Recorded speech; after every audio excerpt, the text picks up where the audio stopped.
പാചകവാതക പ്രതിസന്ധി പരിഹരിക്കാൻ കേന്ദ്ര സർക്കാർ അടിയന്തരമായി ഇടപെടണമെന്നാവശ്യപ്പെട്ട് LDF ഗുരുവായൂർ നിയോജകമണ്ഡലം കമ്മിറ്റിയുടെ നേതൃത്വത്തിൽ മാർച്ച് സംഘടിപ്പിച്ചു.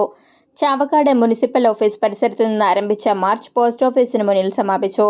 തുടർന്ന് നടന്ന പ്രതിഷേധ യോഗം CPM ജില്ലാ കമ്മിറ്റി അംഗം C. സുമേഷ് ഉദ്ഘാടനം ചെയ്തു. CPI ജില്ലാ എക്സിക്യൂട്ടീവ് അംഗം അഡ്വക്കേറ്റ് മുഹമ്മദ് ബഷീർ അധ്യക്ഷത വഹിച്ചു. CPM area secretary TT Sivadasan, LDF convener PK Saithalikutty എന്നിവർ സംസാരിച്ചു. ലോകത്തിന്റെ മുമ്പിൽ തന്നെ വളരെ ശ്രദ്ധേയമായിട്ടുള്ള നിലപാടുകളായിരുന്നു. ചേരിചേരാ നയം എന്ന പേരിൽ ലോകത്തിന്റെ മുമ്പിൽ എല്ലാവർക്കും സ്വീകാര്യമായിട്ടുള്ള ഒരു വിദേശ നയം അവതരിപ്പിച്ച രാജ്യങ്ങളിൽ ഒന്നാണ് ഇന്ത്യ എന്ന കാര്യം നമുക്കെല്ലാം അറിയാം. മാർഷൽ ടിറ്റോയും ജവഹർലാൽ നെഹ്റുവും ഒക്കെ അതിൽ വഹിച്ചിട്ടുള്ള പങ്ക് എല്ലാവർക്കും വിസ്മരിക്കാൻ കഴിയാത്തതാണ് എന്ന കാര്യം സംശയമില്ലാത്തതാണ്. ആ വിദേശ നയത്തിൽ നിന്നെല്ലാം ഇന്ന് പുറകോട്ട് പോകുന്ന ഒരു സമീപനം നേരത്തെ BJPയുടെ കോൺഗ്രസിന്റെ ഗവൺമെന്റ് ഉണ്ടായിരുന്ന കാലത്ത് സ്വീകരിക്കുന്നു.